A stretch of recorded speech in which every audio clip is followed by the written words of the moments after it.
So I want to remind you, this is a very simple slide, but very important slide, because it has really more of a global kind of thing. First of all, let's say we have pyruvate coming from glycolysis in the well-fed state. We've covered a couple of pathways already. Pyruvate can be converted to lactate. I want you to pay attention to the double-headed arrow. That means it's reversible. Okay? You can go from lactate to pyruvate or pyruvate to lactate. Same enzyme, lactate dehydrogenase. We also covered pyruvate going to oxaloacetate by pyruvate carboxylase, right there, as the first step in gluconeogenesis. And again, pay attention to this red arrow. It's irreversible. So once you go from pyruvate to oxaloacetate, you can't go back.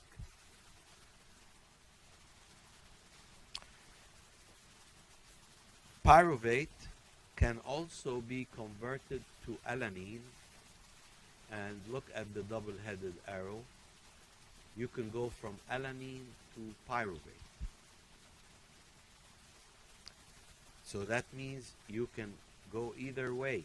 If you have a lot of alanine, you can produce pyruvate from it. If you have a lot, yes? The mic? Okay. If you have a lot of alanine, you can produce pyruvate. If you have a lot of pyruvate, you can make alanine. So this is a reversible step, an enzymes called transaminases. We'll cover those in block 4. But so you have two reversible fates of pyruvate, lactate and alanine. And two irreversible. We've covered this one. We'll be covering the last one. The last fate that we'll be covering is the decarboxylation of pyruvate by pyruvate dehydrogenase. And notice this again. Irreversible. Once you make acetyl-CoA, you can't go back to pyruvate from acetyl-CoA.